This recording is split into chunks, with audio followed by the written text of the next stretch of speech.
Les amis, le 4 septembre 2025, deux avions de chasse F-16 du Venezuela sont partis dangereusement à côté des bateaux et des navires militaires américains. Il s'agissait ici du USS Jason Dunham. Et ça a été très chaud. Donald Trump a donné pour autorisation de frapper ou d'abattre ces avions si les militaires américains stationnés autour du Venezuela se sentaient en danger par rapport à ces avions. Donc le destroyer américain lance missiles et prêt à détruire. Qu'est-ce qui s'est passé ensuite? Depuis lors, le Venezuela ne l'a plus fait du tout. Au départ, on a envoyé des avions de chasse pour aller circuler. Ils ont arrêté de faire ça. C'est une intimidation qui a fonctionné ou pas. Le Pentagone a qualifié ce survol de hautement provocateur et de responsable de la défense, a décrit que le défi aérien est le plus dangereux rencontré dans la région jusqu'à ce jour. Les Américains ont dit que c'est hautement provocateur. Bon, il faut se poser la question de savoir c'est qui le provocateur dans cette histoire. Parce que la réalité est simple, c'est le Venezuela dont on parle. Okay? C'est du Venezuela. Vous êtes à côté de chez eux. C'est vous qui êtes chez eux, n'est-ce pas? Qui provoque qui? Vous êtes à leur bord. En interrogation. Ce qui se passe ici est une réalité que vous connaissez.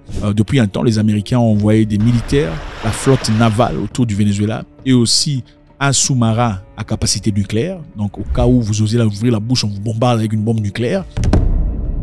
Les États-Unis accusent le Venezuela d'être impliqué dans le trafic de drogue de masse. Donc, on accuse le gouvernement du Venezuela ici d'être impliqué dans le trafic de drogue qui tue beaucoup de personnes aux États-Unis d'Amérique. Donc, Trump dit on ne va plus accepter, on ne tolérera plus. Les Américains meurent à cause de vous. Donc, la question qui se pose ici, est-ce qu'on est en train de forcer cette histoire dans les nez des Américains? Point d'interrogation. Ce sont des adultes? Apparemment, ce sont des adultes qui prennent ces histoires. En quoi est-ce que ça c'est différent des alcools? Il y a combien d'accidents causés par l'alcool? Combien de gens sont empêchés de prendre de l'alcool? Point d'interrogation. Mais en tout cas, on a accusé le gouvernement du Venezuela de faire ça.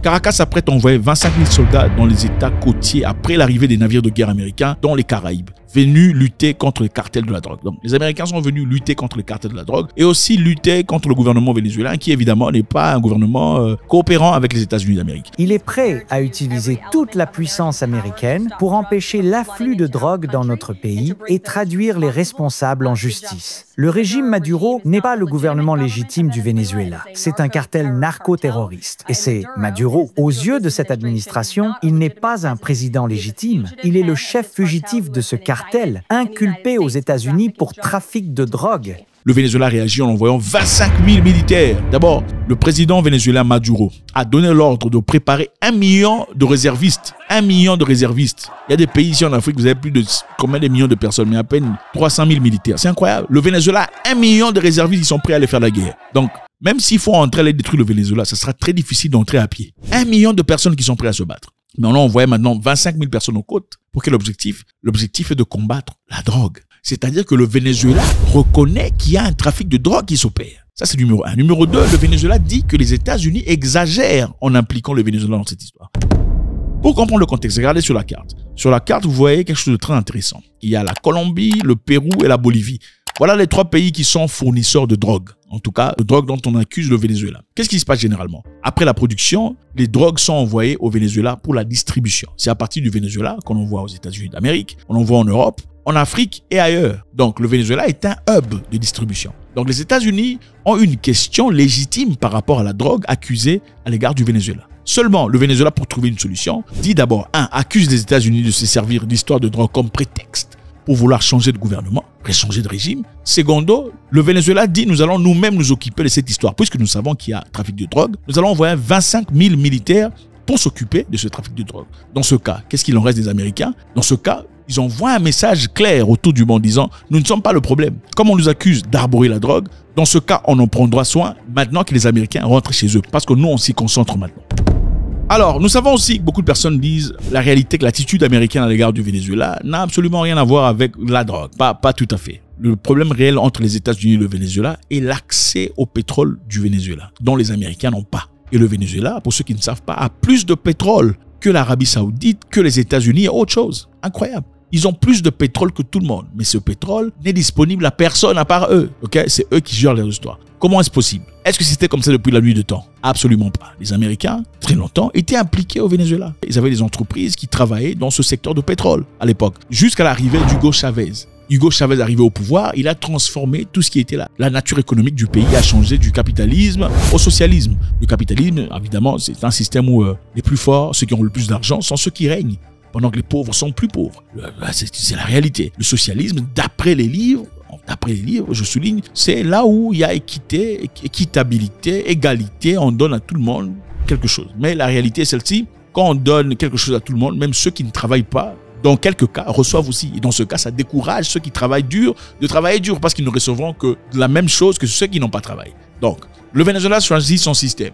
Peuvent-ils choisir leur système? Oui, ils peuvent. Mais malheureusement, ils se sont créés des ennemis par rapport à ça. Les Américains veulent que le Venezuela ouvre le marché. Et avec ça, s'il faut se débarrasser du président de la République, pourquoi pas le faire? Et s'il faut se servir de n'importe quel prétexte pour le faire, pourquoi pas le faire? Y a-t-il un problème réel de drogue? Oui, il y en a. Mais est-ce qu'on peut s'en servir comme prétexte? Absolument. Et maintenant, nous bougeons en Belgique. Ok, la Belgique, très beau pays et tout le bazar. Je salue tous les Belges et les amis depuis la Belgique qui nous suivent. Vous êtes très appréciés. En Belgique, les contraceptifs actuellement stockés ont été financés par les États-Unis. Les États-Unis d'Amérique veulent les brûler et les détruire. We are currently in the Belgian city of Hill, located in the province of Antwerp.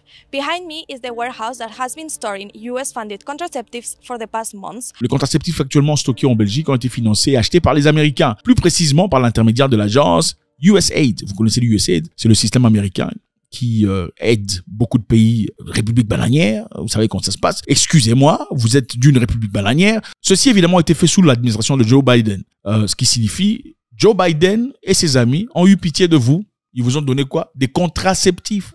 Les femmes africaines devraient recevoir des contraceptifs venant des États-Unis d'Amérique. Pourquoi? Parce qu'ils pensent que vous faites beaucoup trop d'enfants. Et ça vous empêche de réfléchir. Et quand vous faites des enfants, il faut faire des enfants réfléchissants. Et voilà, il faut vous envoyer des contraceptifs, y compris des UDI.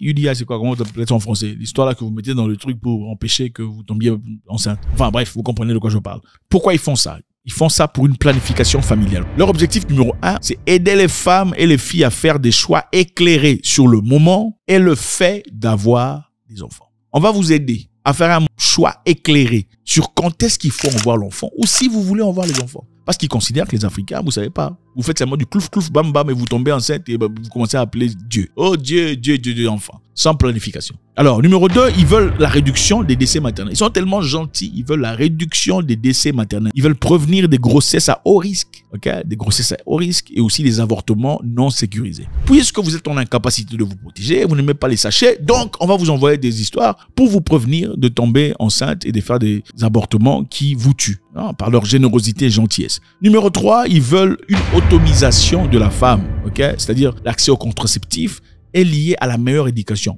Pour eux, si vous avez accès aux contraceptifs, c'est-à-dire que vous êtes mieux outillé mentalement, intellectuellement. Pour eux, ce sont les imbéciles qui font beaucoup d'enfants. Écoutez Macron. Quand vous êtes un pays pauvre, où vous laissez la démographie galopante, vous avez 7-8 enfants par femme, vous ne sortez jamais de la pauvreté.